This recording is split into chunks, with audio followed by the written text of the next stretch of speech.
Welcome to Anime Sleep Stories, where we explore the deepest corners of your favorite anime worlds.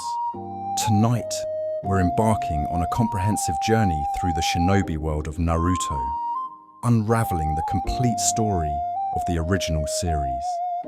From the ancient mythology that birthed chakra itself, to the formation of Team 7 and their first harrowing mission, this is the definitive chronicle of how a lonely boy with a demon sealed inside him began his path to becoming the greatest ninja in history.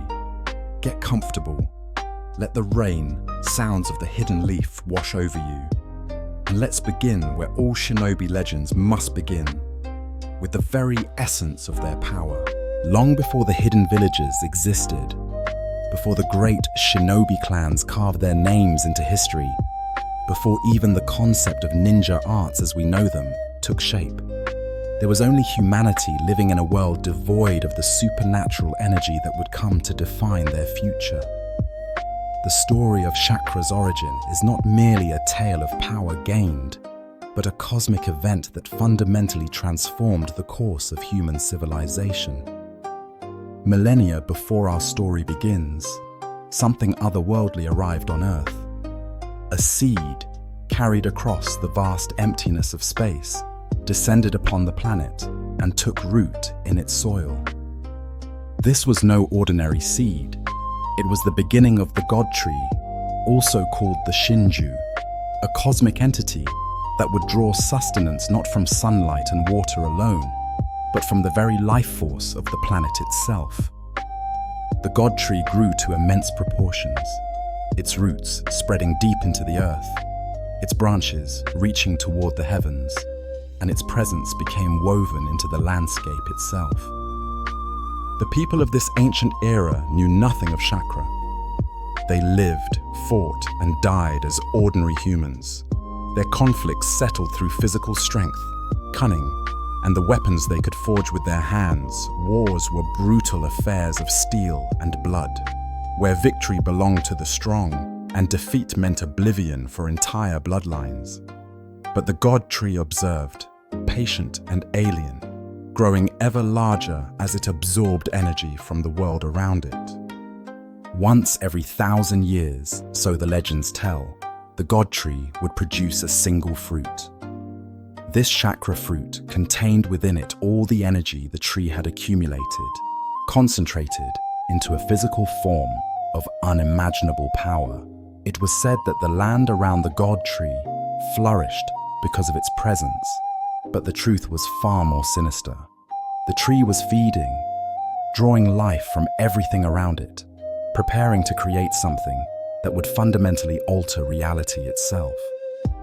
Then came Kaguya Otsutsuki. She was not of this world.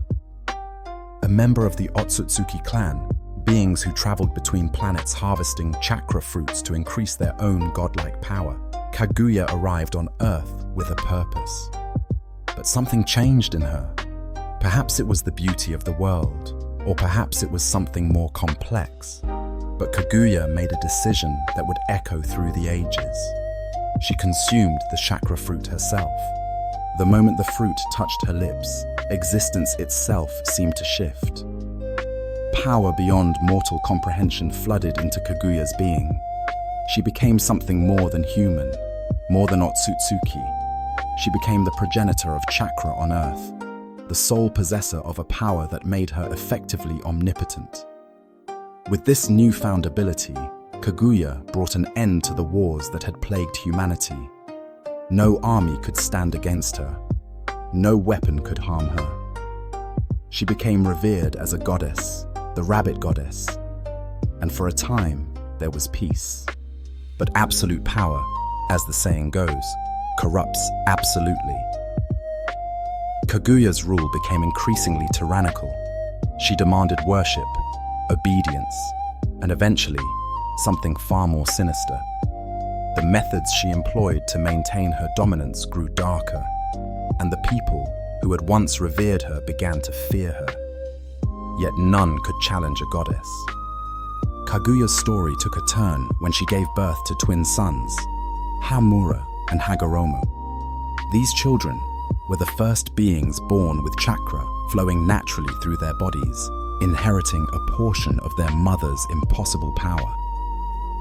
As they grew, they witnessed their mother's transformation into something monstrous. Kaguya, desperate to reclaim all of her power and fearing future threats, merged with the god tree itself, becoming the original Ten Tails, a creature of pure destruction and incomprehensible strength. The Ten Tails ravaged the land, but Hamura and Hagoromo stood against their own mother. In a battle that lasted months, the two brothers fought the demon their mother had become. The earth shattered beneath their conflict, mountains crumbled, rivers dried. The very landscape was rewritten by their clash.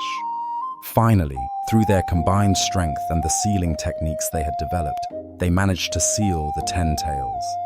Hagoromo took the beast into himself, becoming the first Jinchuriki in history, a human host containing a tailed beast within their body. With the Ten Tails sealed, Hagoromo became known as the Sage of Six Paths. He was, in essence, the first true shinobi, though what that word meant to him was vastly different from what it would come to mean. Hagoromo looked upon the war-torn world and made a decision that would shape the next 1,000 years of history. He would share chakra with humanity, but Hagoromo's vision was pure. He called his teaching ninshu, a practice centered on using chakra to connect people's spiritual energies. His philosophy was revolutionary and beautiful in its simplicity. If people could truly understand one another, if they could feel each other's pain and joy through connected spiritual energy, then conflicts would dissolve, hatred would fade, war would become unnecessary. Chakra was meant to be a bridge between souls, a way to achieve true empathy and lasting peace. Hagoromo traveled the world, sharing his gift freely. He taught people how to mold their physical and spiritual energies together, how to channel chakra through their bodies, how to use this power for creation and connection. Disciples gathered around him, learning his techniques and philosophy. The Sage of Six Paths divided the Ten Tails chakra into 9 separate entities, the tailed beasts, giving each a name and identity. Rather than leaving them as mindless weapons, he saw them as beings deserving of respect and understanding. Before his death, Hagoromo had 2 sons of his own, Indra and Asura. Indra inherited his father's powerful chakra and eyes, becoming the progenitor of the Uchiha clan. Asura inherited his father's body and indomitable will, becoming the progenitor of the Senju clan. But even in his own family, Hagoromo's dream of peace through understanding was tested. The brothers' rivalry would echo through their descendants for generations, a cycle of conflict between Uchiha and Senju that would define the shinobi world's bloodiest era. After Hagoromo's death, humanity twisted his teachings. Rather than using chakra to connect with others, they discovered it could be weaponized. The first person to mold chakra into a destructive technique, to turn spiritual energy into a fireball or a blade of wind, forever changed what it meant to wield this power. Ninshu became ninjutsu. Connection became combat. Understanding became annihilation. Chakra itself is a fascinating and complex energy system. It exists as a combination of physical energy, drawn from the trillions of cells that make up a person's body, and spiritual energy, accumulated through experience, training, and consciousness.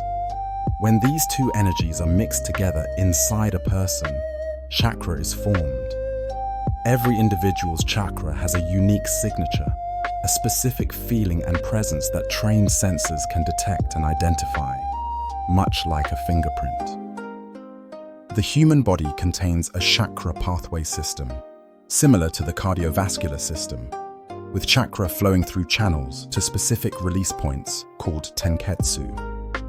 There are exactly 361 of these nodes in the human body.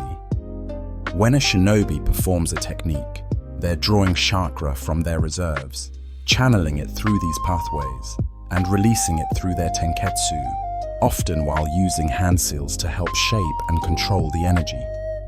Chakra can be transformed into one of 5 basic nature types: fire, wind, lightning, earth, and water. Each person typically has an affinity for 1 or 2 of these elements, determined by their genetics and physical makeup. Beyond the basic 5, there exist yin release and yang release, dealing with imagination and life force, respectively. When 2 or more nature types are combined simultaneously, a Kekkei Genkai, or bloodline limit, can be created, producing abilities like ice, wood, or lava. The amount of chakra a person possesses is largely determined by their genetics and lineage. Training can increase one's reserves and improve control, but there are inherent limits. Someone born to a clan with naturally large chakra reserves, like the Uzumaki, will always have an advantage in raw power over someone with average genetics, no matter how much the latter trains. This genetic lottery created a natural hierarchy in the shinobi world. But raw chakra reserves mean nothing without control. The key to becoming a truly powerful ninja isn't necessarily having the most chakra, but rather knowing how to use it efficiently. Molding too much chakra for a technique wastes energy and exhausts the user. Molding too little results in a failed technique or a weakened effect. The best shinobi can mold exactly the amount they need, no more and no less, allowing them to fight longer and perform more techniques. This is why medical ninja and genjutsu specialists, who require extremely precise chakra control, are so highly valued despite often having average chakra reserves. The spiritual component of chakra means that a ninja's emotional and mental state directly affects their ability to use it effectively. Remaining calm and focused allows for better chakra control. Rage, fear, and desperation can cause chakra to become wild and difficult to manage, though in some cases, strong emotions can actually amplify a technique's power at the cost of control and efficiency. Shape transformation and nature transformation are the 2 fundamental methods of manipulating chakra. Shape transformation determines the form, movement, size, and range of a technique. A simple fireball versus a stream of fire versus an explosive fire sphere. All use the same fire nature, but different shape transformations. Nature transformation alters the inherent properties of chakra, giving it elemental characteristics. Mastering both opens up nearly unlimited possibilities for creating and adapting techniques. And so, from Kaguya's theft of divine fruit, to Hagoromo's dreams of connection to humanity's weaponization of power, chakra became the defining element of the shinobi world. It divided people into those who could wield it and those who could not.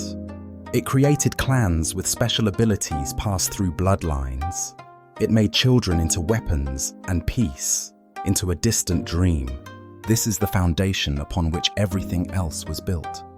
The wars that followed, the villages that rose, the hatred that festered, and yes, even the hope that somehow someone might finally fulfill Hagoromo's original vision of true understanding between people.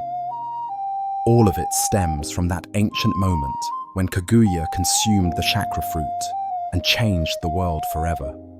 The world of Naruto is dominated by 5 superpowers known as the 5 great shinobi nations. These massive countries, each led by a feudal lord called a daimyo, control the majority of the land, resources, and political power in the known world. Each nation is named after the dominant chakra nature found in its territory, a reflection of how deeply the very landscape has been shaped by chakra itself.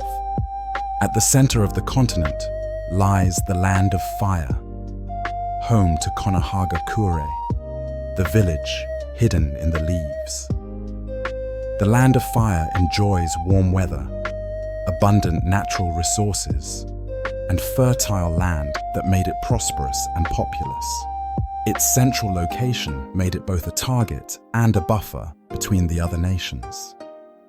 The Land of Fire's daimyo resided in the fire capital, maintaining political authority, while the Hokage of Konoha commanded the military might that protected the nation's interests. To the northeast sprawls the Land of Lightning, a mountainous country where storms rage across peaks that pierce the clouds. Kumogakure, the village hidden in the clouds, was built among these mountains, its ninja known for their lightning-based techniques and physical prowess. The Land of Lightning's warriors developed a reputation for being aggressive and ambitious, constantly seeking to expand their power and acquire the techniques of other villages through any means necessary. The northwest belonged to the Land of Earth, a rocky realm of canyons, stone forests, and underground caverns. Iwagakure, the village hidden in the stones, produced ninja famous for their earth-based jutsu and their stubborn, unyielding personalities. The third Tsuchikage would later describe his people as having attitudes as hard as the rock they manipulated, unwilling to give up once they'd committed to a course of action. In the southwest stretched the Land of Wind, dominated by vast deserts where sandstorms could erase entire caravans in minutes. Sunagakure, the village hidden in the sand, struggled with harsh conditions that made life difficult, even as they provided excellent defensive advantages. The ninja of Suna specialized in wind techniques and puppet arts, developing fighting styles adapted to their brutal environment. Finally, the east was claimed by the Land of Water, an island nation separated from the mainland continent. Kirigakure, the village hidden in the mist, was shrouded in perpetual fog.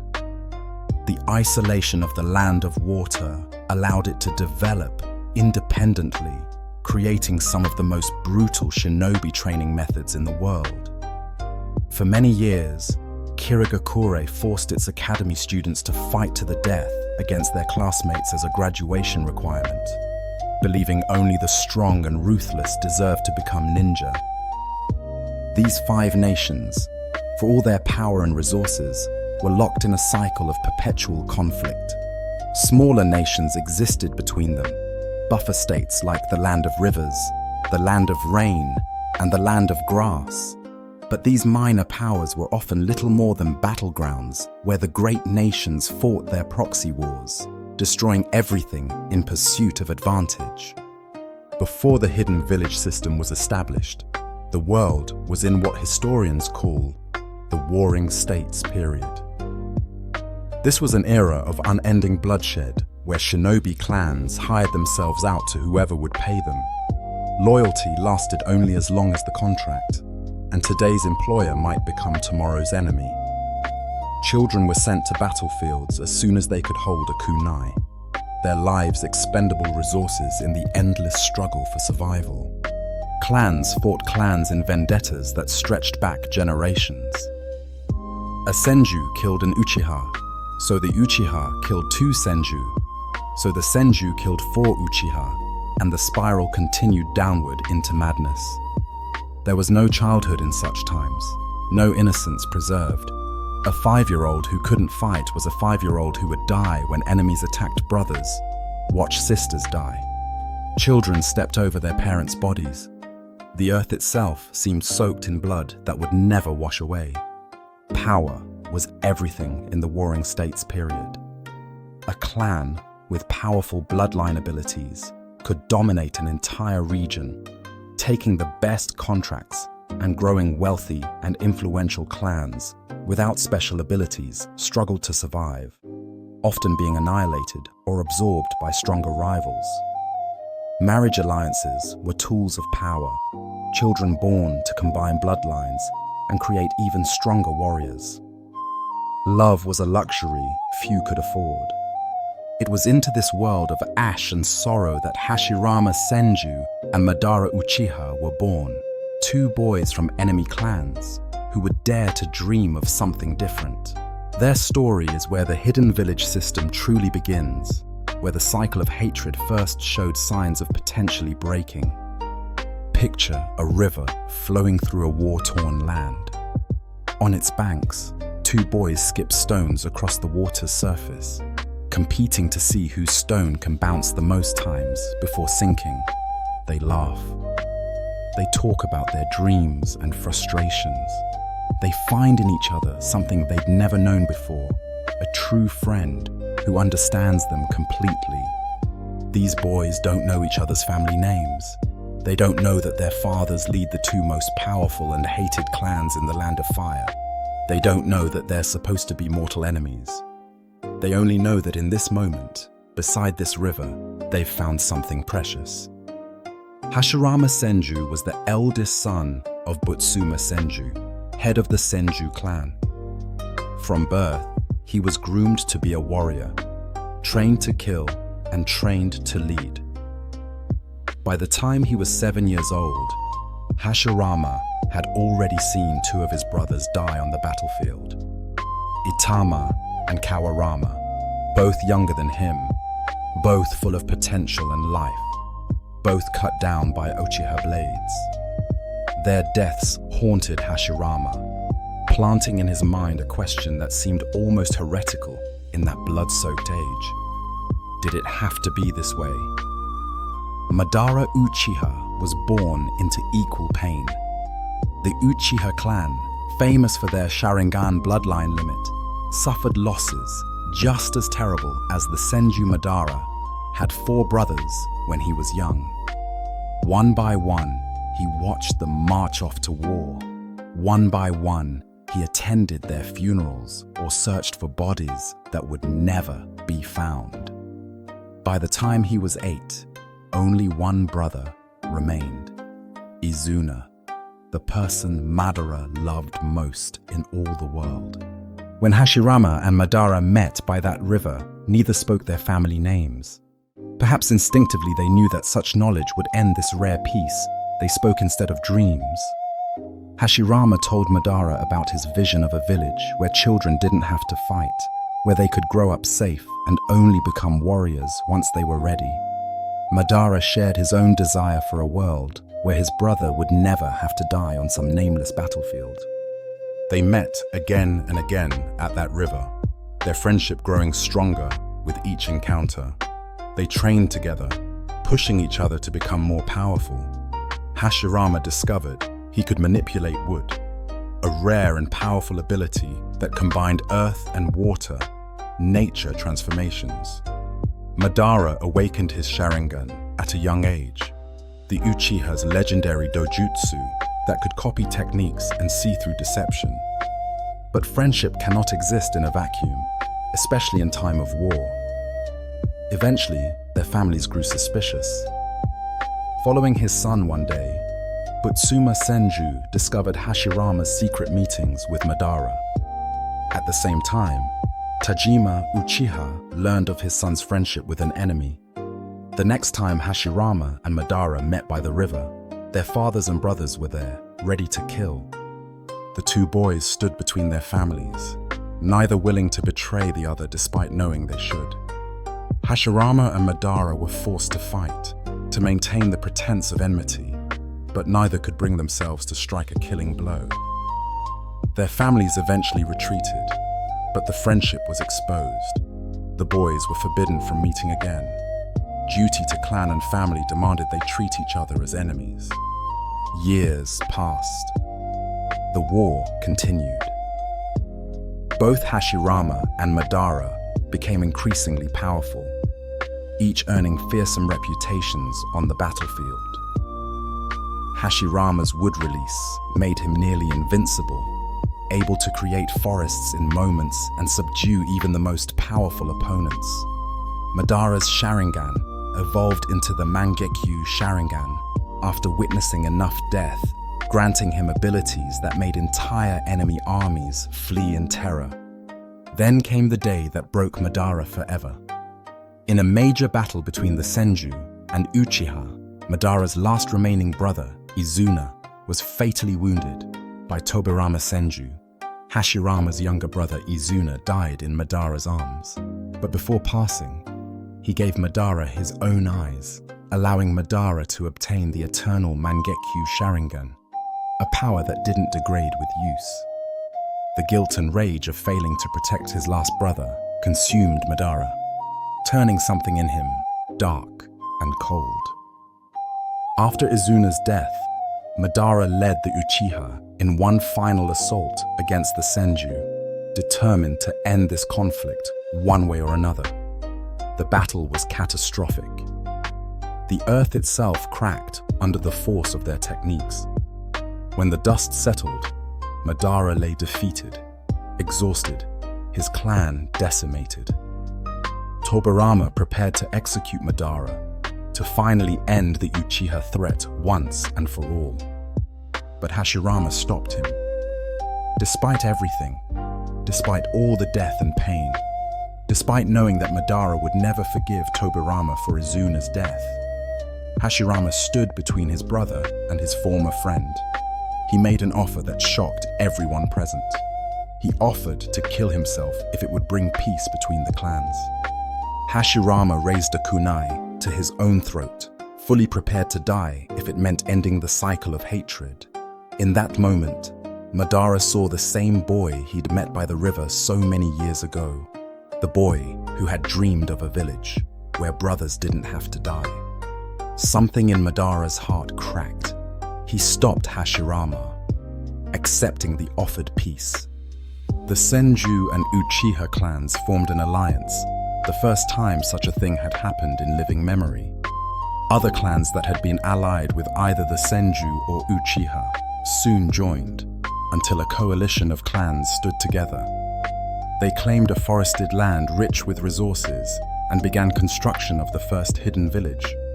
Madara named it Konoha, the village hidden in the leaves. It was to be a place where children could grow up safe, where they wouldn't see war until they were old enough and trained enough to survive it. The village would take missions from the Land of Fire's daimyo, providing protection and military service in exchange for funding and legitimacy. Other villages, inspired by this model, would form their own hidden villages, and the warring states period would end. It was a dream made real, carved out of hatred and blood, and the impossible friendship of two boys who had once skipped stones beside a river. For a brief, shining moment, it seemed like everything might actually work. The trouble began, as it so often does, with politics and the question of power. With Konoha established, the village needed a leader, someone who would guide it and make the crucial decisions that would determine its future. Hashirama believed Madara should become the first Hokage. It made sense to him. Madara was brilliant, powerful, and had been instrumental in making the village a reality. More than that, Hashirama wanted Madara to receive the recognition and respect he deserved, to be seen as a hero rather than a former enemy. But Hashirama's younger brother, Tobirama, disagreed vehemently. Tobirama had never trusted the Uchiha, and he especially didn't trust Madara. He argued that the village would never accept an Uchiha as their leader so soon after the clans had been at war. He insisted that the Hokage should be chosen democratically by the village's ninja, not appointed. Hashirama, who had never particularly wanted power for himself, reluctantly agreed to let the village decide. When votes were counted, Hashirama was chosen as the first Hokage. The people trusted him, loved him, saw him as the god of shinobi who had made the village possible. Madara had been necessary, yes, but he was also frightening, unpredictable, and too many villagers remembered fighting against him. Madara accepted the decision outwardly, but something festered in his heart. He'd given up everything for this village. He'd set aside his vengeance for Izuna. He'd worked alongside his brother's killers. And still, he was seen as lesser, as someone to be watched with suspicion rather than celebrated as a founder. Hashirama offered Madara the position of his right hand, his most trusted advisor, working to improve Madara's standing in the village so that perhaps someday he could become the second Hokage. But Madara believed the position would inevitably go to Tobirama, Hashirama's own brother. He felt trapped in a village that would never truly accept him or his clan. Beneath the Uchiha clan compound sat an ancient stone tablet, passed down through generations. Only those with the Sharingan could read it, and the more advanced one's eyes, the more of the tablet's secrets were revealed. Madara, with his eternal Mangekyo Sharingan, could read deeper into the tablet than any Uchiha before him. What he found there changed him. The tablet spoke of infinite power, of the infinite Tsukuyomi, of a way to create a perfect world where no one would ever have to suffer again. Whether Madara understood that the tablet had been altered by Black Zetsu, a manifestation of Kaguya's will, is unclear. What is certain is that the tablet's words gave Madara justification for what he was already beginning to believe, that peace through mutual understanding was impossible, that the only way to end suffering was to end reality as they knew it. Madara tried to rally the Uchiha clan to his cause, to convince them that Konoha was a cage that would eventually destroy them. But the Uchiha had finally found peace. They had homes, families, prosperity. They refused to follow Madara into rebellion against the village they'd helped build. Betrayed by his own clan, Madara left Konoha as a rogue ninja, abandoning the dream he'd once shared with Hashirama. The village prospered without him.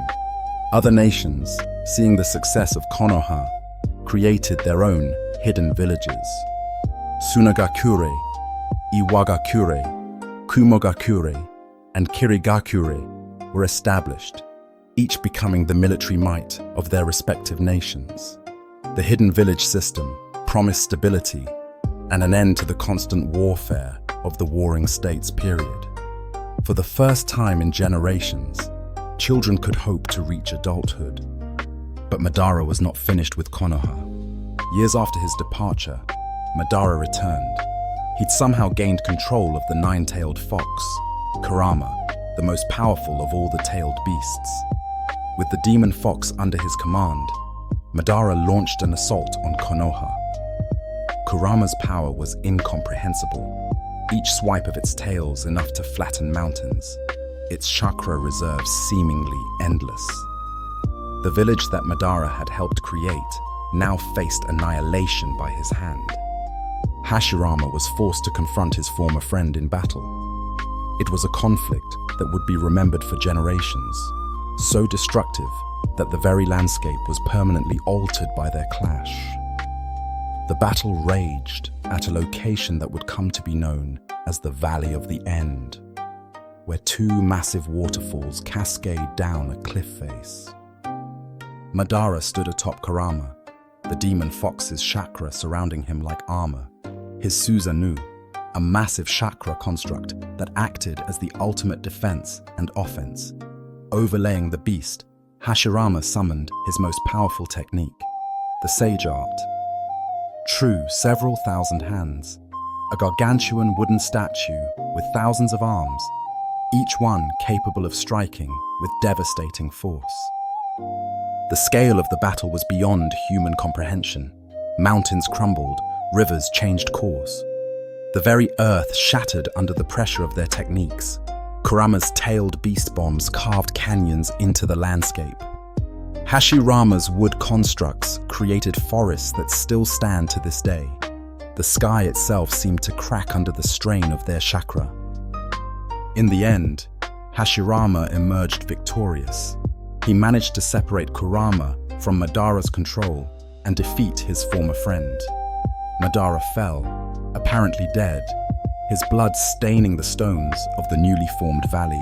Hashirama had no choice but to seal Kurama away, and his wife, Mito Uzumaki, volunteered to become the beast's Jinchuriki, the first person to willingly take on such a burden to protect the village. The battle's conclusion was carved into the cliff face of the Valley of the End. Two massive statues were erected, facing each other across the waterfall. One of Hashirama, hands formed in his signature seal, and one of Madara, Sharingan eyes, staring eternally at his rival. It was meant to commemorate the battle and serve as a reminder of the bonds that existed even between enemies. But Madara had not actually died.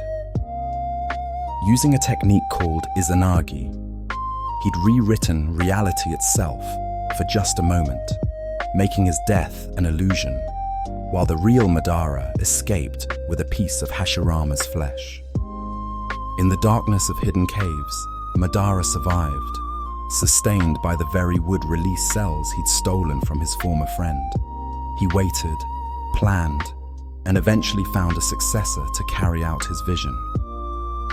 Hashirama lived for some years after the battle, long enough to see his granddaughter Tsunade born, long enough to distribute the tailed beast to the other hidden villages as peace offerings meant to balance power. He died in one of the many conflicts that followed the establishment of the villages, passing the title of Hokage to his brother, Tobirama, his will of fire. The philosophy that the entire village was one family and that a Hokage must be willing to sacrifice everything for that family became the cornerstone of Konoha's identity. The impact of Hashirama and Madara's relationship echoed through the decades. The Uchiha clan, despite being founders of Konoha, were increasingly marginalized and suspected, especially under Tobirama's administration. Madara's betrayal had tainted them in the eyes of many. This suspicion would fester, growing like a cancer in the heart of the village, until it would eventually lead to tragedy. But more than that, the conflict between these two legendary shinobi set a template that would repeat through generations. The cycle of understanding turning to hatred, of friendship breaking under the weight of different philosophies, of those who sought change through connection versus those who sought it through control. This cycle would continue, finding new participants, until perhaps someone could finally break it for good. That someone, though no one knew it yet, would be a blonde-haired boy with blue eyes and whisker marks on his cheeks. A boy who hadn't even been born yet, but whose destiny was already being written in the stars. The Nine-Tails attack, the night everything changed. October 10th. In the years following that date, it would be marked as a day of both tragedy and celebration in Konoha, though for very different reasons. On that cool autumn night, the village that Hashirama and Madara had founded decades earlier faced its greatest crisis since the battle at the Valley of the End. It was the night when the nine-tailed fox attacked, and it was the night Naruto Uzumaki was born. To understand what happened, we must first understand the circumstances that made it possible. The Nine-Tails, Kurama, had been sealed inside Mito Uzumaki after Hashirama's final battle with Madara. When Mito grew old and knew her death was approaching, the seal was transferred to a new host, Kushina Uzumaki, a young woman from the land of whirlpools who had come to Konoha specifically for this purpose. The Uzumaki clan possessed certain unique characteristics that made them ideal Jinchuriki. Their life force was extraordinarily strong, granting them massive chakra reserves, longevity, and impressive vitality. This meant they could survive the extraction of a tailed beast longer than others, and their bodies could withstand the strain of containing such immense power. Kushina, despite her fears and struggles, served as Kurama's host for years, becoming a skilled kunoichi and eventually falling in love with a young man named Minato Namikaze. Minato was brilliant, powerful, and kind. He'd studied under Jiraiya, one of the legendary Sannin, and developed the Flying Thunder God technique to a level of mastery that exceeded even its creator. The second Hokage Tobirama Minato's speed in battle earned him the title Yellow Flash of the Leaf, and entire enemy armies were ordered to flee on sight if they encountered him. He was everything a Hokage should be: strong, wise, and devoted to protecting his village. When Kushina became pregnant with their child, both she and Minato were overjoyed. But pregnancy presented a unique danger for a female Jinchuriki. The seal that contained the tailed beast weakened during childbirth, as the mother's body redirected energy to sustain both herself and her baby. The seal could potentially break entirely during delivery, releasing the beast. Knowing this, elaborate precautions were taken. Kushina's pregnancy was kept secret from the general population. The delivery would take place in a secret location far from the village, protected by barriers and guarded by ANBU operatives. Biwako and Taji, two experienced midwives, would assist. The third Hokage's wife would be present, and Minato himself would be there to reinforce the seal immediately after the birth. Every possible precaution was taken to ensure nothing could go wrong. They didn't account for Obito Uchiha. Obito had once been Minato's student, a member of Team Minato, alongside Kakashi Hatake and Rin Nohara. He'd been presumed dead years earlier, crushed under a boulder during the Third Shinobi War. But Obito had survived, rescued by an aged Madara Uchiha who'd manipulated the boy's trauma and grief, filling his heart with hatred for a world that had taken everything from him. By the time of Kushina's pregnancy, Obito had become a shadow of his former self, wearing a mask and calling himself Tobi, devoted to bringing about Madara's plan for the infinite Tsukuyomi. Obito learned of Kushina's pregnancy by chance, overhearing Kakashi speak about it at Rin's grave in the Konoha cemetery. It was the opening he needed. If he could take control of the Nine Tails at its weakest moment, he could strike a devastating blow against Konoha and acquire a weapon powerful enough to further Madara's plans. On October 10th, Kushina gave birth to a healthy baby boy. They named him Naruto, after a character in Jiraiya's novel, making the legendary Sannin the child's godfather. For a brief moment, joy overwhelmed all other concerns. Minato held his newborn son, and Kushina cried with happiness despite her exhaustion. They were a family. Then Obito struck. Using the Sharingan's ability to phase through solid matter, Obito penetrated the barriers protecting the birthing location.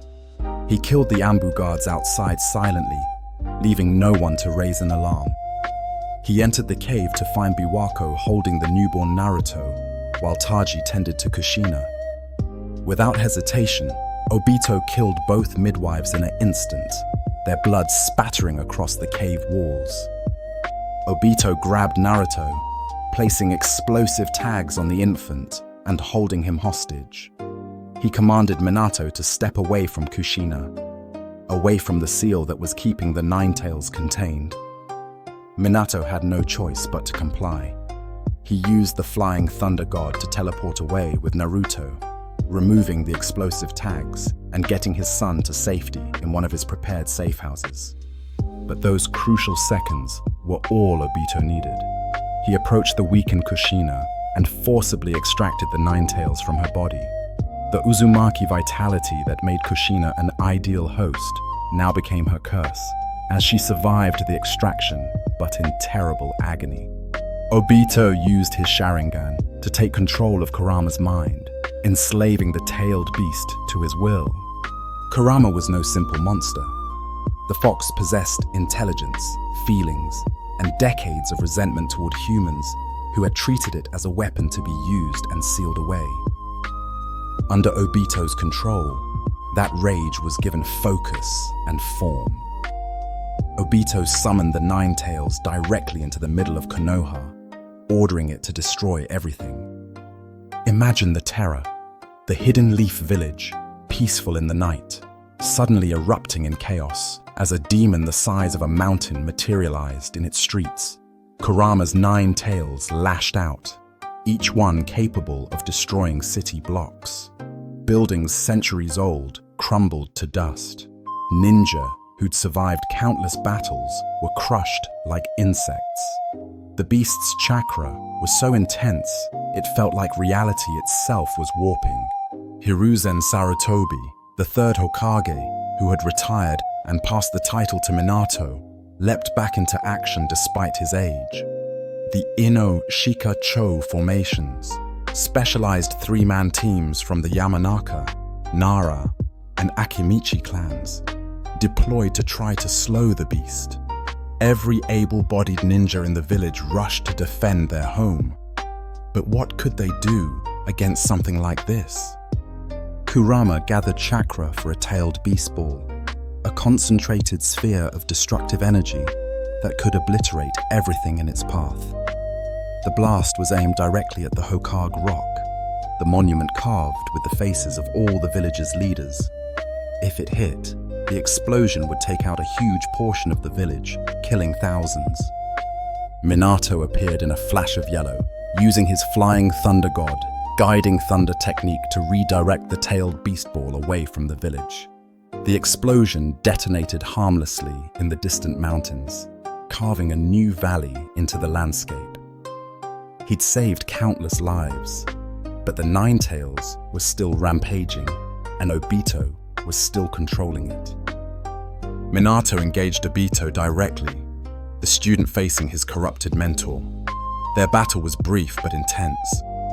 Obito used his Kamui ability to become intangible, passing through Minato's attacks while trying to grab him and teleport him to another dimension.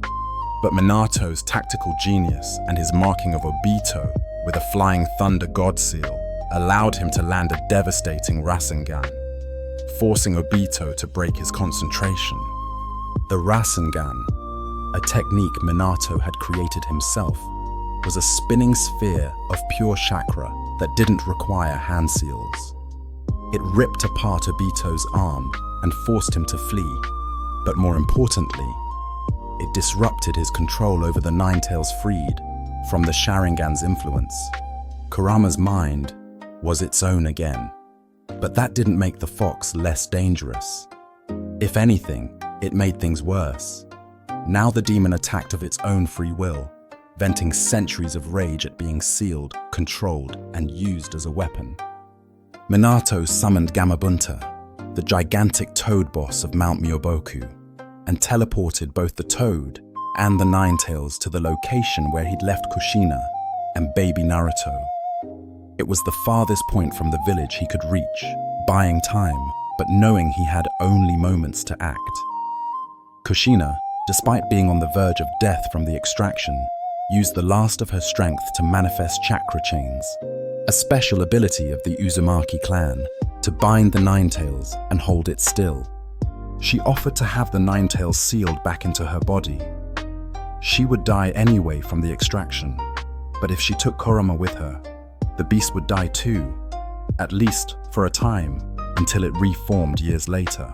But Minato refused. He'd fought Obito, seen the Sharingan technique that could control tailed beasts. He understood that Obito would return someday to try again, and when he did, the village would need Kurama's power to fight him. More than that, Minato had faith. Faith in his son. Faith that Naruto could someday master the Ninetales' power and use it to protect people. Minato was willing to bet everything on that faith, on the belief that his son would grow up to be a hero. Minato made his decision. He would use the dead demon consuming seal, a forbidden technique created by the Uzumaki clan that summoned the Shinigami, the death god itself, to seal something at the cost of the user's soul. But Minato modified the technique. Instead of sealing all of Kurama, he would split the beast's chakra in half. He sealed the yin half of Kurama's chakra within himself, taking it to his grave. The yang half he would seal within Naruto, using the 8 trigrams, sealing style. Kushina wept, knowing she would never see her son grow up, never be there for his first steps, or first day at the academy, or first heartbreak. Minato comforted her, even as the Shinigami's spectral arm reached through his body, even as death claimed him. They both imparted a portion of their own chakra into the seal, a final gift to their son, so that someday he might meet them, even if only as echoes of who they'd been. In their final moments, Kushina and Minato spoke to Naruto. They told him not to be a picky eater, to take baths every day, to make friends and treasure them. They apologized for not being able to be there for him. They told him they loved him more than anything in the world, and they died, leaving their newborn son alone on a blood-stained cave floor, the nine tails now sealed within his tiny body. Hiruzen arrived too late to stop the sealing, but in time to hear Minato's final request, that the village see Naruto as a hero who helped defeat the Nine Tails, not as the demon itself. With Kushina and Minato dead, Hiruzen brought Naruto back to the village. He decided to keep Naruto's heritage secret, fearing that Minato's enemies from other villages might try to assassinate the son of the Yellow Flash. Naruto would be given his mother's maiden name, Uzumaki. The aftermath of the Nine Tails attack was devastating. Entire districts of Konoha were reduced to rubble. The death toll was in the hundreds, maybe thousands. Countless children were left orphaned.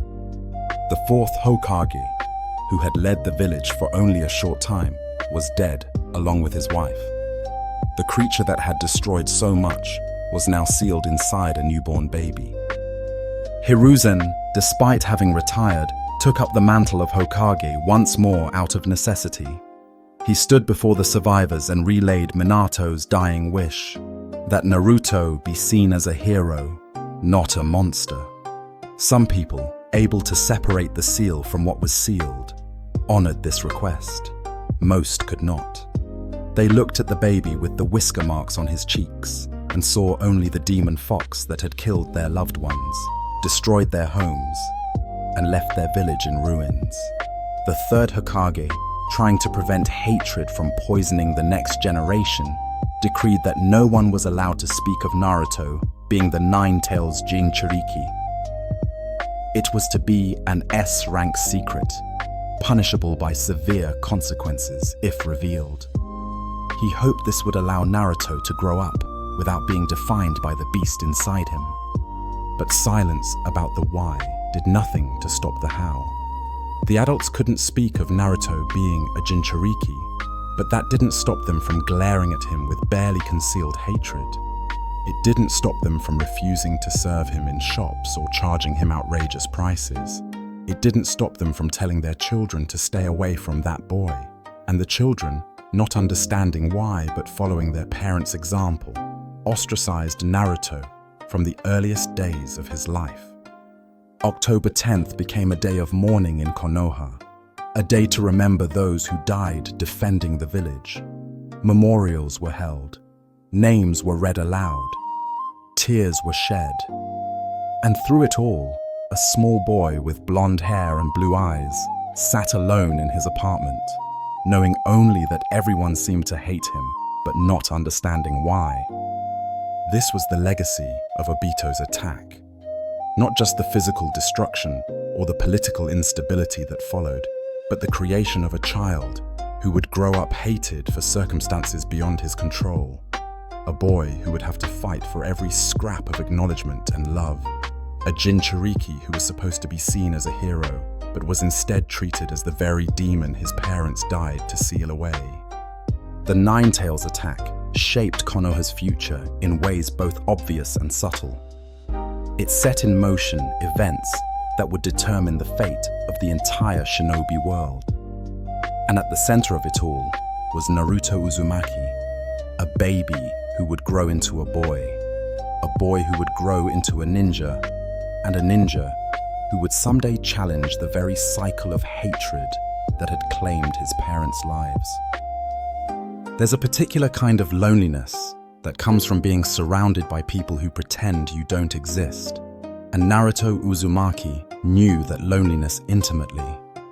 From his earliest memories, he understood that he was different, that something about him made people uncomfortable, angry, hateful. He just didn't understand what or why. Naruto grew up in a small apartment on the outskirts of the village, isolated, even in its physical location. The third Hokage provided him with a monthly allowance for food and basic necessities, but Naruto essentially raised himself. There was no one to teach him how to cook, so he survived on instant ramen from the Ichiraku stand, one of the few places that would serve him without contempt. There was no one to help him with homework or tuck him into bed or tell him stories. He learned to do laundry by trial and error, shrinking his clothes in hot water before figuring out the right temperature. The village's treatment of Naruto was insidious in its cruelty. Adults would pull their children away when he approached, whispering warnings to stay away from that boy. Shopkeepers would refuse him service entirely, or if forced to serve him, would charge him inflated prices for expired or defective goods. He would find his apartment vandalized, trash thrown through his windows, obscenities painted on his door, and no one ever faced consequences for any of it. Naruto couldn't understand what he'd done to deserve such treatment. He was just a kid. He tried to be good, tried to follow the rules, tried to make people like him. Nothing worked. The more he tried, the more he seemed to be pushed away. It created a fundamental wound in his psyche, a desperate need for acknowledgement and validation that would define his actions for years to come.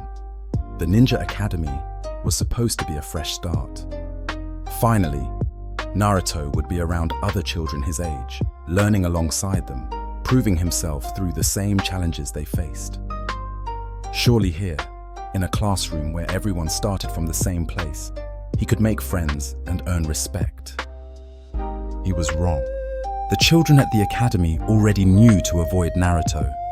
Their parents had taught them well, even if they didn't explain why. Naruto would try to sit next to other students, only to have them move away. He would try to join games during recess, only to be told they didn't need another player. He would try to be funny, to make people laugh, hoping that humor might be a bridge to connection, but his classmates just found him annoying. There were exceptions, small lights in the darkness. Shikamaru Nara, the lazy genius from a prestigious clan, seemed to see Naruto as a person rather than a pariah. He didn't exactly seek out Naruto's company, but he didn't avoid it either. And sometimes that passive acceptance was the kindest thing Naruto received all day. Choji Akimichi, Shikamaru's best friend, followed Shikamaru's lead in being at least cordial. But the one person Naruto desperately wanted to befriend, the one person whose acknowledgement he craved above all others, wanted nothing to do with him. Sasuke Uchiha was everything Naruto wasn't. Cool, skilled, respected, admired by everyone. Girls swooned over him. Boys wanted to be like him. Even the instructors praised his talents. Sasuke was the Academy's star student, and he knew it. To Naruto, Sasuke represented everything he wanted to be. So naturally, Naruto declared Sasuke his rival, someone to compete against and eventually surpass. Sasuke found this proclamation deeply annoying. From his perspective, Naruto was the dead last student in their class, someone who could barely perform a basic clone technique, someone who had no business comparing himself to an Uchiha prodigy. The rivalry was almost entirely one-sided. Naruto would challenge Sasuke to contests that Sasuke would win effortlessly. Naruto would declare that next time would be different, that he was getting stronger, that soon he'd surpass Sasuke. Sasuke would respond with indifference or irritation, unable to understand why this failure wouldn't just give up and leave him alone. What neither of them understood at the time was that they were more similar than different. Both were orphans. Though Naruto didn't know about his parents and Sasuke's trauma from losing his family defined his entire existence, both were deeply lonely, though they expressed it differently. Both were desperate to prove themselves, to be acknowledged, to be seen as more than what others expected of them. They were two sides of the same coin, pushed apart by circumstances, but bound by shared pain. Iruka Umino was the one adult who broke through Naruto's isolation, though it took time. Iruka had lost his own parents during the Nine-Tails attack, killed when the beast rampaged through the village. When Iruka first saw Naruto's name on his class roster, he felt a surge of irrational hatred. This child contained the monster that had made him an orphan. How was he supposed to teach this boy, to care about him, to treat him fairly? But Iruka was a good man, and he recognized the ugliness of his own thoughts. He saw how the other villagers treated Naruto, how isolated and desperate for attention the boy was. He saw Naruto pulling increasingly dangerous pranks, not out of malice, but out of a fundamental need to be seen, even if it was through negative attention. And Iruka remembered what it felt like to be a child in pain with no one to help. Gradually, Iruka became Naruto's first real connection. He stayed after class to give Naruto extra help with techniques. He treated Naruto to ramen at Ichiraku, letting the boy eat his fill without judgment. Most importantly, he acknowledged Naruto's existence in a positive way, praising his improvements and believing in his potential. To Naruto, this kindness was water in a desert, and he treasured it beyond words. There was one student who noticed Naruto, who watched him with quiet admiration that she was too shy to ever express. Hinata Hyuga. She saw how Naruto never gave up, despite everyone putting him down. She saw how he would get back up after failing, how he would laugh off insults that would have crushed her spirit, how he fought for every small achievement with pure determination. She thought he was amazing, this boy who refused to let the world break him. But Hinata's crippling shyness and her own struggles with her clan's expectations meant she could never tell him how she felt.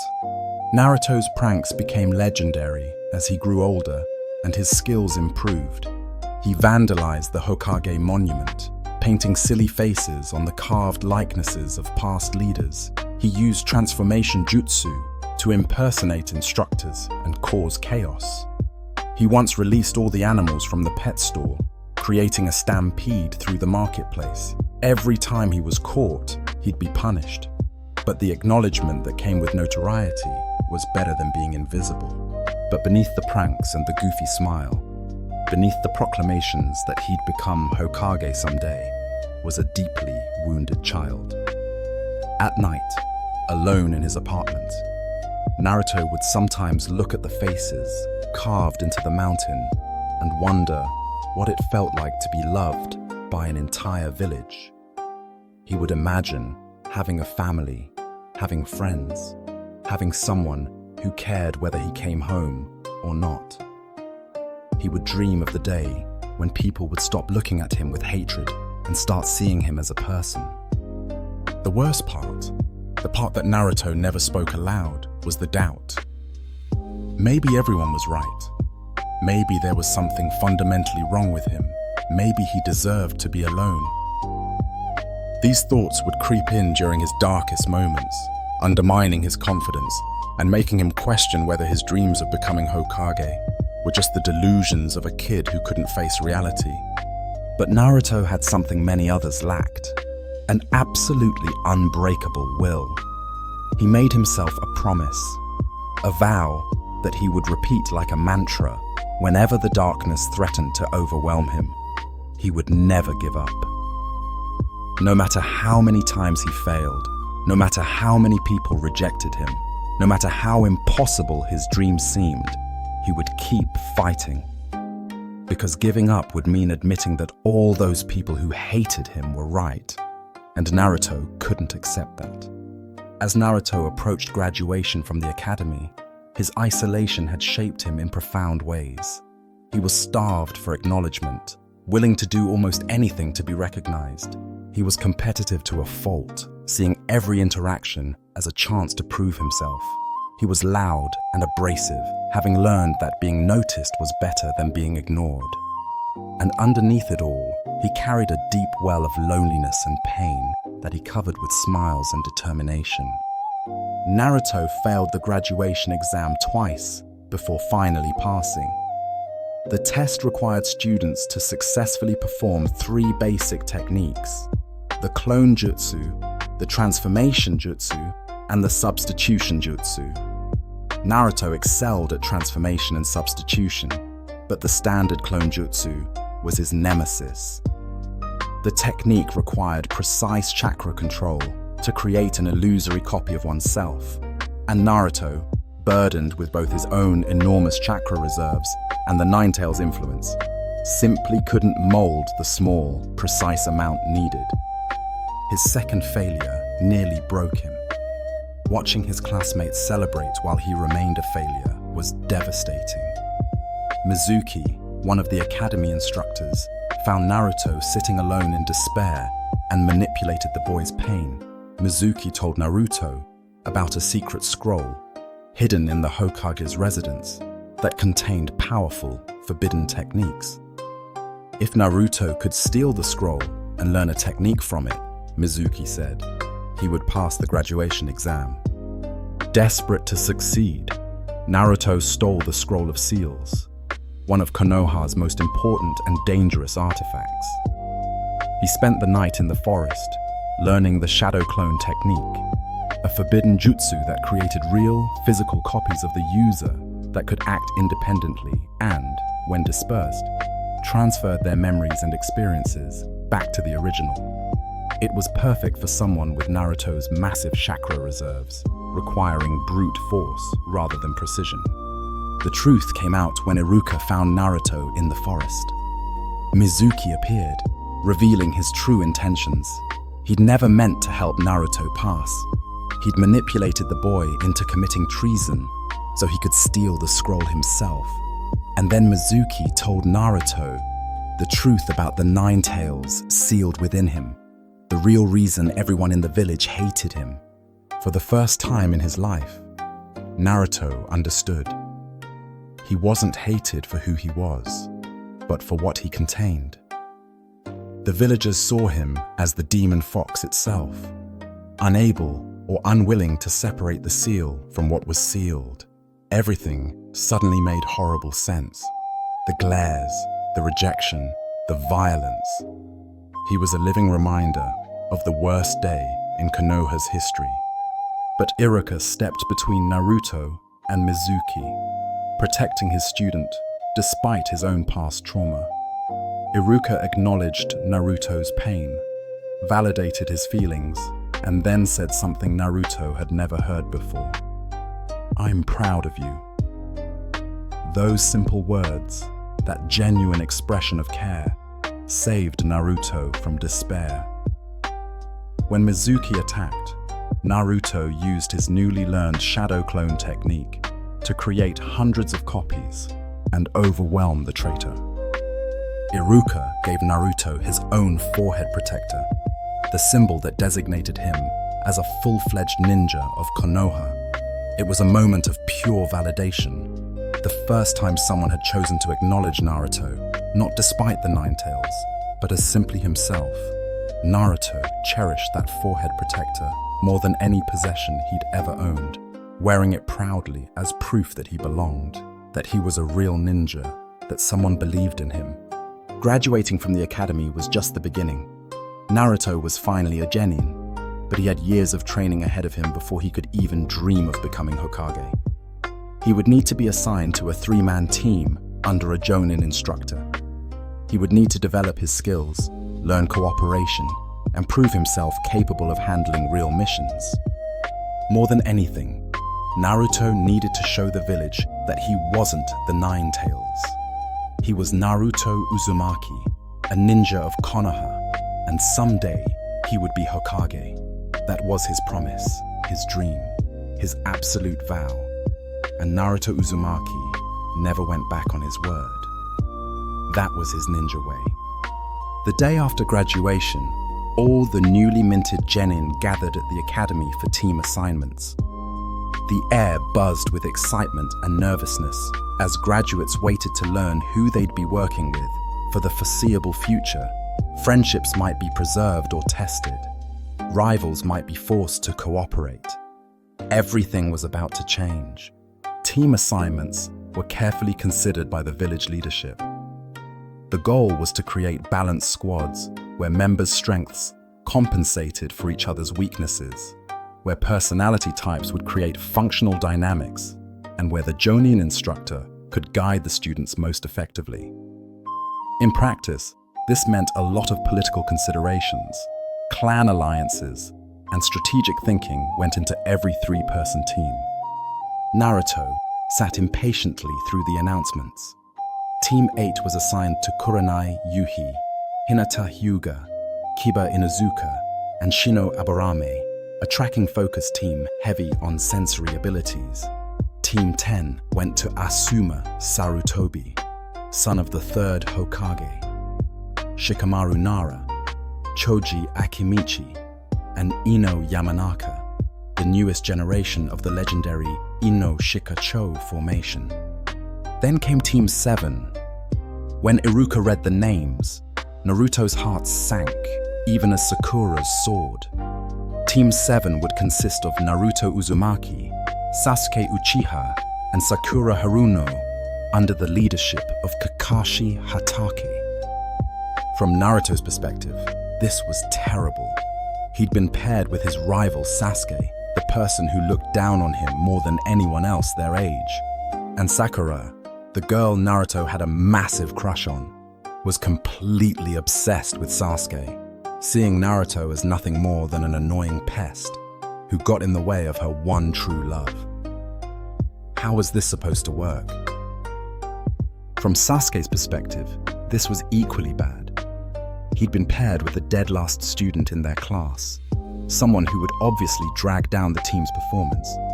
And Sakura, while skilled in theory, seemed more interested in flirting with him than actually training. Neither teammate seemed like they would help him achieve his goal of becoming strong enough to kill his brother Itachi. From Sakura's perspective, this was a dream come true in one way and a nightmare in another. She was on the same team as Sasuke, giving her countless opportunities to be near him, to prove herself worthy of his attention. But she was also stuck with Naruto, who she found loud, crude, and utterly unimpressive. The boy had actually had the audacity to ask her out, as if someone like him could ever measure up to someone like Sasuke. The three sat together in tense silence, waiting for their Jonin instructor to arrive. All the other teams had already left with their teachers, but Kakashi was nowhere to be seen. An hour passed, then two. Naruto's impatience grew into frustration, which evolved into indignation. Their teacher was incredibly late. This was no way to make a first impression. When Kakashi finally appeared, materializing casually in the doorway over 3 hours late, Naruto's irritation exploded. The man had spiky silver hair, a mask covering the lower half of his face, and his forehead protector tilted to cover his left eye. He held a small orange book in one hand and radiated an aura of complete unconcern for his tardiness. "My first impression of you, you're all idiots," Kakashi said, after having his students introduce themselves. The bluntness was shocking, but it captured the fundamental problem with Team 7. These three had no cohesion, no mutual trust, no understanding of what it meant to work together as a unit. Kakashi told them to meet him at Training Ground 3 the next morning at 5 a.m. for their real test. What he didn't tell them was that the graduation from the academy meant nothing. The real test, the one that would determine whether they became proper genin or were sent back to the academy, was still to come. And historically, Kakashi failed every team assigned to him. The next morning arrived with Naruto oversleeping, Sasuke arriving early, and Sakura somewhere in between. Kakashi showed up at noon, 7 hours late, with another lazy excuse about getting lost on the road of life.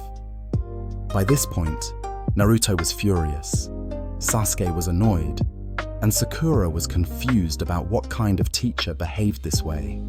Kakashi produced 2 bells attached to his belt. "Your task is to take these bells from me before the alarm goes off at 3 p.m. Those who don't get a bell don't get lunch." He gestured to 3 posts nearby. "They'll be tied to those posts and will watch the others eat." The implication was clear but unstated. There were only 2 bells, meaning one team member would fail. This was the true test. Not a test of combatability, though that mattered. Not a test of individual skill, though that helped. It was a test of teamwork, of whether these 3 self-centered children could set aside their egos and work together toward a common goal. They failed spectacularly. Naruto charged at Kakashi head-on, attempting to overpower him through sheer numbers and determination. Kakashi effortlessly defeated him, at one point literally sticking him in the dirt upside down, with only his legs visible, stuck there like a turnip. Sasuke tried to use his superior skills to fight Kakashi alone, employing techniques and strategies learned at the academy. Kakashi used the Sharingan hidden under his forehead protector to predict and counter every move, eventually trapping Sasuke in a genjutsu that made him believe he'd been killed.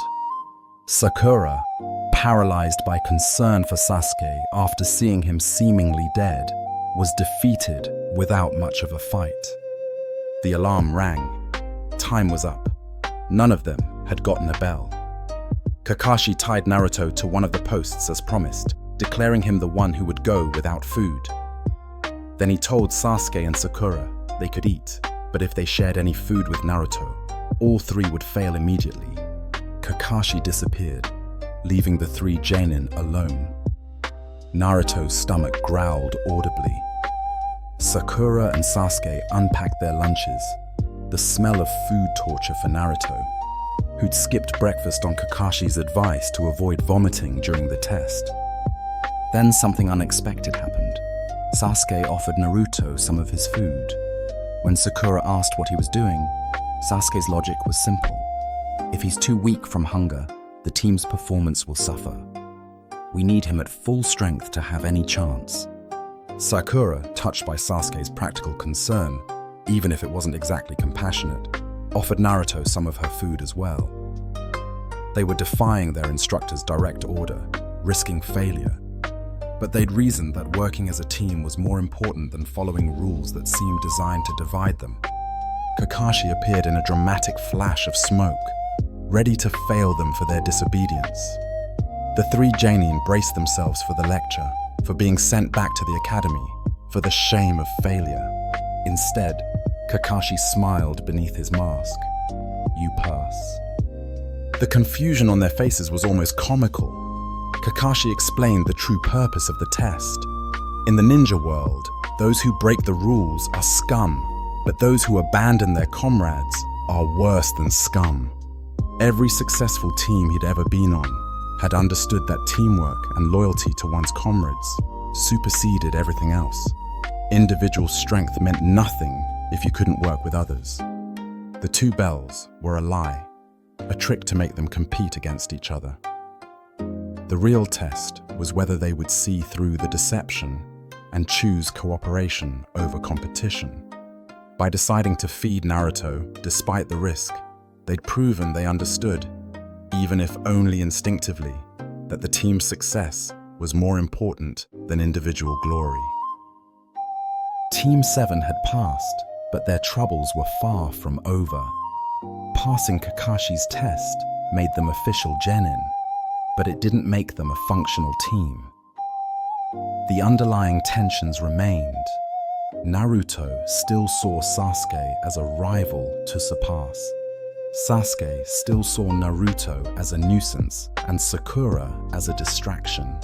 Sakura still valued Sasuke's approval over everything else, including her own growth as a ninja. Their first assignments reflected their status as absolute beginners. D-rank missions, the lowest tier, were given to fresh genin to teach them the basics of following orders, working together, and earning their pay. These missions included weeding gardens, painting fences, finding lost pets, babysitting, and helping with grocery shopping. The work was tedious, unglamorous, and beneath what any of them thought they deserved. Naruto complained constantly about the boring missions. He'd become a ninja to do exciting things, to prove himself, to fight villains and save people. Instead, he was chasing after a cat that didn't want to be caught, a cat that belonged to the fire daimyo's wife and scratched him bloody for his trouble. Where was the glory in this? But Kakashi understood the purpose of D-rank missions better than his students. These tasks taught fundamentals, following a client's instructions exactly, even when they seemed pointless, completing objectives as a team when members had different approaches, building trust through shared experiences, even boring ones, learning that not every problem was solved with violence. These were lessons every ninja needed to internalize. During this period, the team's dynamics slowly began to shift. Naruto's determination, his refusal to give up no matter how tedious the task, started to earn Sasuke's grudging respect. Maybe the dead last wasn't completely useless. Sakura began to notice that Naruto's cheerfulness, while annoying, actually helped the team's morale during long, boring missions. And all three were developing a shared history of experiences, inside jokes, and mutual understanding that comes from spending time together. Kakashi observed his students carefully during these missions. He saw Naruto's incredible endurance and his tendency to inspire others through sheer enthusiasm. He saw Sasuke's analytical mind and his drive to prove himself, likely stemming from trauma Kakashi himself understood all too well. He saw Sakura's sharp intellect and her potential if she could move past her obsession with Sasuke and focus on her own growth. But Kakashi also saw the cracks, the fundamental problems that could tear this team apart if not addressed. Naruto's need for acknowledgement made him reckless, and attention-seeking Sasuke's obsession with power and revenge was creating tunnel vision where nothing else mattered. Sakura's dependence on others' approval prevented her from discovering her own strength. These issues wouldn't be resolved quickly or easily. After several weeks of D-rank missions, Naruto's frustration reached a boiling point. During one mission briefing in the Hokage's office, Naruto interrupted Hiruzen's explanation of another D-rank task by shouting that they deserved something more challenging. The outburst was disrespectful and unprofessional, but it was also honest. Naruto was tired of being treated like he couldn't handle real ninja work.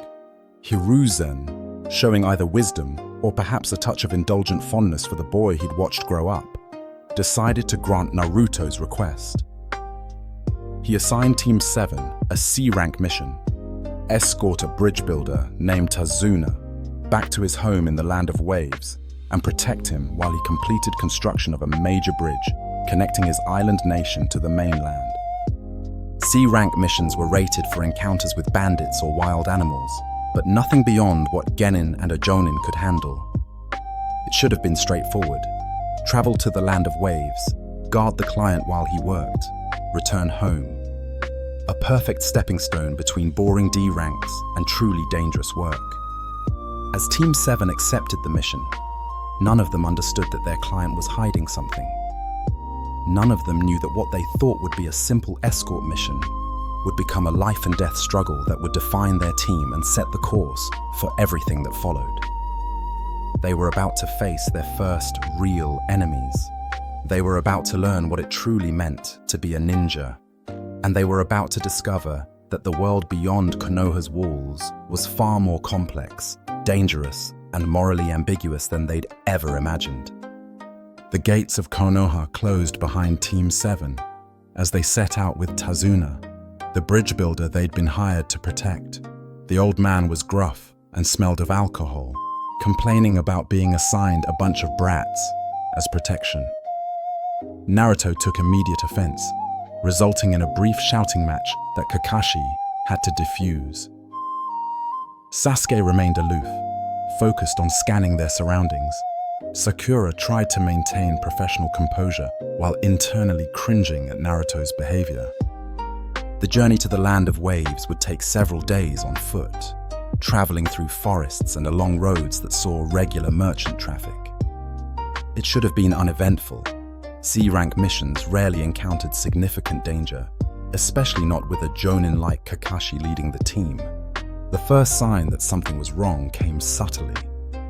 They passed a puddle on the road despite it not having rained in weeks, and the day being sunny. Kakashi noticed, but gave no outward indication. His visible eye curved in its characteristic smile as he read his orange book. The genin noticed nothing.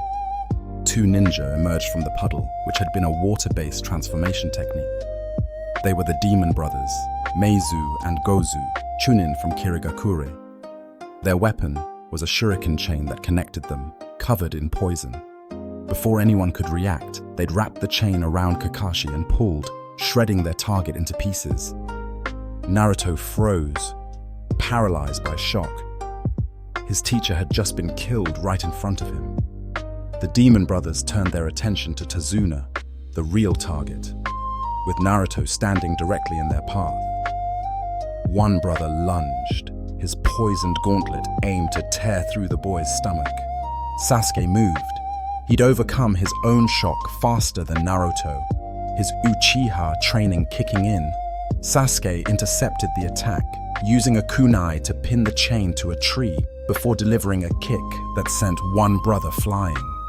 The second brother went for Tazuna directly, only to be stopped by Sakura, who'd positioned herself in front of the client, kunai drawn despite her trembling hands. Kakashi appeared behind the demon brothers, very much alive, and knocked both unconscious with precise strikes. It had been a test, of course. Kakashi had substituted himself with a log the moment before the chain attack, a basic technique called the substitution jutsu. He'd wanted to see how his students would respond to a real threat. Sasuke had done well, overcoming fear to protect the team. Sakura had done well, protecting the client despite her terror. But Naruto had frozen, letting fear paralyze him when action was needed. The shame of that failure burned in Naruto's heart as Kakashi interrogated the captured ninja. The truth came out quickly under Kakashi's interrogation. These weren't random bandits. They were shinobi hired specifically to kill Tazuna. This wasn't a C-rank mission anymore. The presence of ninja enemies meant this was at minimum B rank, possibly A rank depending on who had hired them and what other forces might be waiting. Tazuna confessed. His nation, the Land of Waves, was under the control of a shipping magnate named Gato.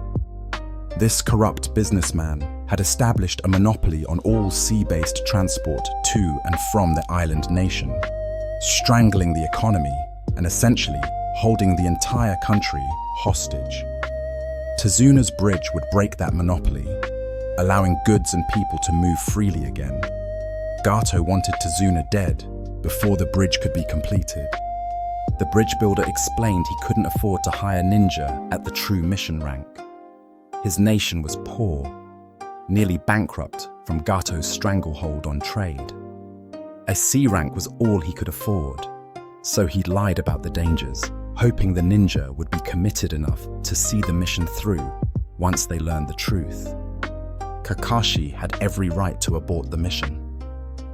Tazuna had violated the contract by misrepresenting the mission's difficulty. They could return to Konoha without any dishonor, bill Tazuna for the escort to this point, and leave him to his fate. That was the professional response, the by-the-book decision. But Kakashi looked at his students' faces. He saw Naruto's shame over freezing during the fight. He saw Sasuke's barely concealed excitement at the prospect of real combat. He saw Sakura's concern for Tazuna, despite the old man having lied to them. And Kakashi made a decision that any sensible jonin would have questioned. They would continue the mission. His reasoning had layers. Professionally, abandoning a client in the field set a bad precedent. Personally, he saw this as a teaching opportunity his students needed. They would learn what it meant to be ninja, what it meant to face real danger, what the world was actually like beyond Konoha's protective walls. And perhaps, buried beneath practical concerns, Kakashi knew what it felt like to fail to protect something precious. He wouldn't let Tazuna's dream die without at least trying to help. They continued toward the land of waves, crossing into the island nation by boat, since the bridge wasn't completed yet. The mist grew thick as they approached, visibility dropping to nearly nothing. The boatman, a friend of Tazuna's, navigated by memory and experience, his boat cutting silently through fog so dense it seemed almost solid. When they reached land and began the journey to Tazuna's home, Naruto, still ashamed of his earlier paralysis, became hyper-vigilant. Every sound made him jump, every shadow could be an enemy. When he thought he saw something move in the bushes, Naruto threw a kunai without thinking. A white rabbit, terrified and innocent, bounded out, Naruto's blade having missed by inches. Sasuke mocked Naruto for nearly killing a harmless animal. Kakashi noted the rabbit's white fur, unusual for this season, suggesting it was a domesticated rabbit that had escaped or been released. Before he could ponder this observation further, his instincts screamed danger. "Get down!" Team 7 and Tazuna hit the ground as something massive whistled through the air where their heads had been. A sword, enormous beyond any practical weapon's size, embedded itself in a nearby tree trunk. The blade had to be as tall as a person and nearly as wide, its weight requiring tremendous strength to wield. A man stood on the sword's handle, facing them with an expression of mild interest. His lower face was wrapped in bandages, and he wore the outfit of a Kirigakure Jonin Zabuza Momochi, the demon of the hidden mist, one of the 7 ninja swordsmen of the mist, looked down at Team 7 like a predator assessing prey. "Well, if it isn't Kakashi of the Sharingan," Zabuza said, his voice carrying clear threat despite its casual tone. "Sorry, but the old man is mine. Hand him over." Kakashi pushed up his forehead protector, revealing his left eye, the Sharingan, a red eye with 3 tomo swirling around the pupil. This was no regular eye, but one that had been transplanted into Kakashi during a previous battle, a gift from a dying friend. The Sharingan could predict movement, copy techniques, and see through illusions. It made Kakashi one of the most dangerous ninja in Konoha, despite not being born an uchiha. Zabuza was impressed, but not intimidated. He vanished in a swirl of mist, reappearing on a nearby lake's surface, standing on the water through chakra control. Thick fog rolled out from his position, reducing visibility to nearly 0. This was the hidden mist technique, Zabuza's specialty, a jutsu that created a fog so dense that even the Sharingan couldn't see through it properly. "Manji formation," Kakashi ordered, and his students instantly moved into position around Tazuna. A defensive formation designed to protect a client from all angles. Kakashi prepared for battle, knowing he was facing a legitimate Jonin-level threat who might actually be able to kill him. Zabuza's voice echoed from the mist, seeming to come from everywhere and nowhere. He listed vital points on the human body: the larynx, the spine, the lungs, the liver, the jugular, the collarbone, the kidneys, the heart. 8 vital points. Which one would he strike? The psychological warfare was working. Sakura was shaking, her hands barely able to grip her kunai. Kakashi released his own killing intent, a wave of murderous chakra so intense that Sasuke briefly considered suicide rather than face it. The message was clear. Kakashi was also capable of killing them all, but he would protect them instead. Sasuke calmed slightly, though his hands still trembled. Zabuza appeared behind them, already swinging his massive blade toward Tazuna. Kakashi intercepted, blocking the blow with a kunai despite the size difference. They exchanged attacks, Kakashi using water techniques to match Zabuza's water techniques, both ninja demonstrating mastery of their element. The battle's tide shifted when Kakashi got caught. Zabuza created a water prison technique, trapping Kakashi inside a sphere of water that he had to maintain physical contact with to keep active. Kakashi was stuck, unable to move without drowning, while Zabuza created a water clone to deal with the genin. The water clone toyed with Team 7, demonstrating the vast gap between genin and jonin level. It kicked Naruto into the water, punched Sasuke hard enough to send him flying, and mocked their attempts to fight back. They were children playing at being warriors, and Zabuza's clone was showing them the truth of their inadequacy. But Naruto, humiliated and desperate, began to form a plan. He noticed Zabuza had to maintain contact with the water prison to keep Kakashi trapped. If they could force him to release it, Kakashi could fight at full strength. Naruto whispered the plan to Sasuke, who understood immediately, despite their mutual antagonism. Naruto charged at Zabuza directly, throwing a massive Fuma Shuriken, a large windmill-shaped blade.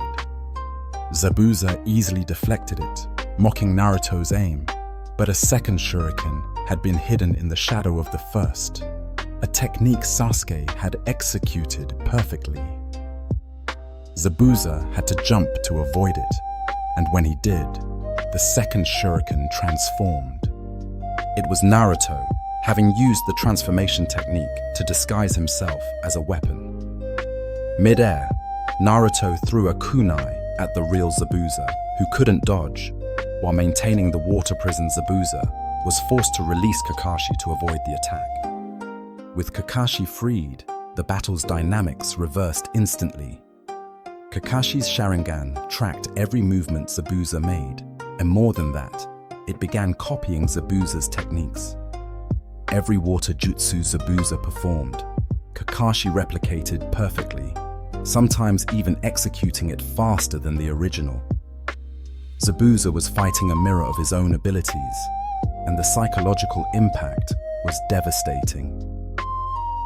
The fight culminated with both ninja preparing massive water dragon techniques.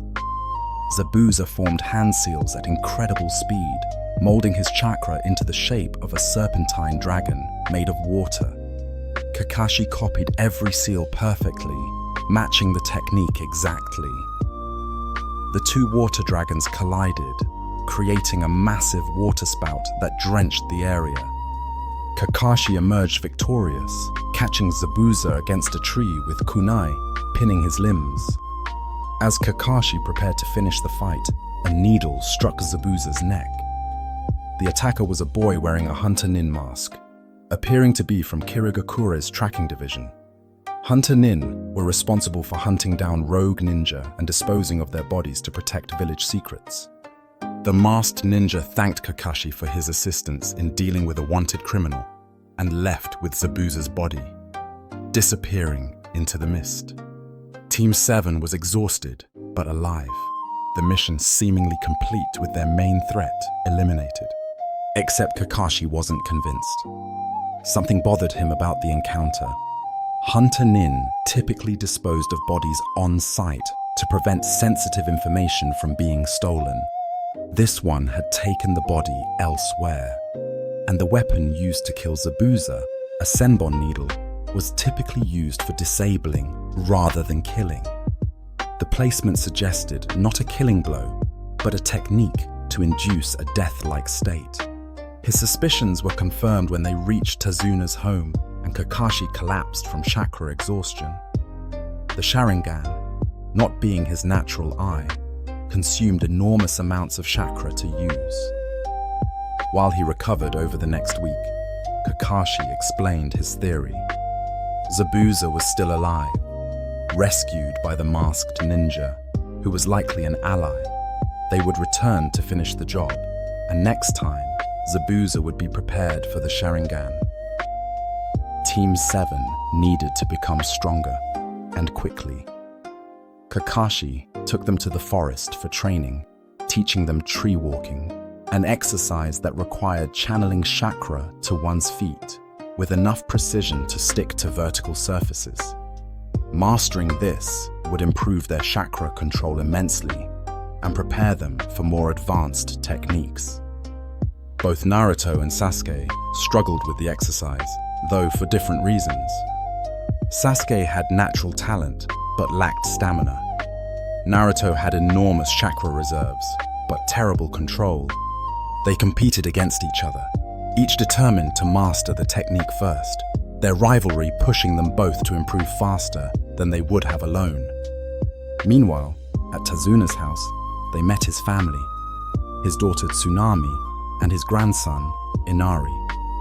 The boy, around 8 years old, was sullen and defeated, believing that fighting against Gato was pointless. Heroes didn't exist, he insisted. Anyone who stood up against Gato would be killed, just like his stepfather had been. Kaiser, Inari's stepfather, had been a fisherman who stood up to Gato's thugs when they terrorized the town. For a brief time, he'd been a symbol of hope for the land of waves. Someone willing to fight back Gato had made an example of him, executing Kaiser publicly in front of the entire town, including Inari.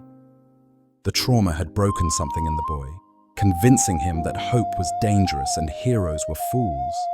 Naruto, who'd never had parents and couldn't understand Inari's depression over losing a father figure, responded with anger. He called Inari a coward, saying that whining accomplished nothing. If Inari had a problem, he should do something about it instead of crying. The harsh words were typical of Naruto's blunt approach to life, but they hurt Inari deeply. Yet beneath Naruto's harsh words was a truth the boy himself didn't fully recognize. Naruto understood pain and loss in his own way. He'd grown up alone, hated by an entire village, with no one to comfort him or tell him things would be okay. If anyone had a right to give up and wallow in misery, it was Naruto. But he hadn't. He'd kept fighting, kept dreaming, kept believing things could get better. That resilience, born from suffering, was what drove his words to Inari. A week later, Kakashi judged his students ready. They would escort Tazuna to the bridge, where work had continued despite the danger. The bridge was nearly complete, a massive structure spanning the strait between the island and mainland, representing hope for an entire nation's economic freedom. They arrived to find Tazuna's workers lying unconscious, victims of a non-lethal attack meant to clear the area. Mist rolled in, thick and unnatural, carrying with it the sense of malevolent intent. Zabuza emerged from the fog, completely recovered, with the masked ninja at his side. The masked ninja was revealed to be Haku, a boy around the same age as Team 7, but already a highly skilled and dangerous combatant. Haku engaged Sasuke, while Zabuza fought Kakashi again, splitting the battles to prevent Kakashi from interfering with his partner's fight. Haku's technique was a Kekkei Genkai called Ice Release, the ability to create and manipulate ice, a combination of water and wind natures that created something entirely new. He formed a dome of ice mirrors around Sasuke, trapping him inside what he called demonic ice mirrors. From each mirror, Haku could emerge partially, throwing senbon needles from every angle at speeds too fast to track. Sasuke was being shredded. The senbon struck vital points, causing pain and limited damage without being immediately lethal.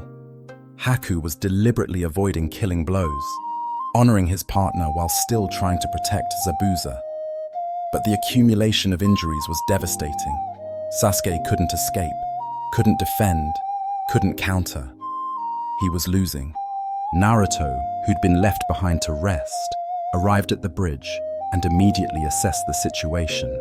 Kakashi was handling Zabuza, or at least keeping him busy. Sakura was protecting Tazuna, but Sasuke needed help desperately. Without hesitation, Naruto charged at Haku's ice dome. Sasuke tried to warn Naruto to stay back, but Naruto, in a characteristically impulsive move, entered the ice mirror prison to help his teammate. Now both were trapped, and Haku's technique became even more effective with 2 targets to attack simultaneously. But something unexpected happened through their shared struggle. Naruto and Sasuke began working together, truly cooperating for the first time since their team was formed. They predicted each other's movements, covered each other's openings, and found a rhythm in their teamwork. The rivalry that had defined their relationship transformed, just briefly, into partnership. Sasuke's eyes began to change. The stress of battle, the need to protect his teammate, the desperation of their situation triggered something in his uchiha blood. His eyes turned red, a single tomoe appearing in each. Sasuke had awakened his Sharingan, joining the ranks of his clan's legendary warriors. With his new Dojutsu active, Sasuke could begin to track Haku's movements between mirrors. It wasn't perfect, his newly awakened eyes lacking the refinement of a fully developed Sharingan, but it was enough to see the attacks coming. For a moment, victory seemed possible. Haku recognized the Sharingan, understanding the threat it posed. He would have to end this quickly, which meant abandoning his restraint. Haku prepared a volley of senbon aimed at vital points on both boys. A killing attack meant to end the battle definitively. Naruto, lacking Sasuke's enhanced vision, couldn't see the attack coming. He was vulnerable, exposed, about to be killed. And in that moment, Sasuke made a choice that would echo through both their lives. He moved in front of Naruto, taking the senbon meant for his teammate. Multiple needles pierced Sasuke's body, and he fell, seemingly dead. Something broke in Naruto. This boy, who'd been his rival, who'd looked down on him, who'd seemed to have everything Naruto wanted, had just died protecting him.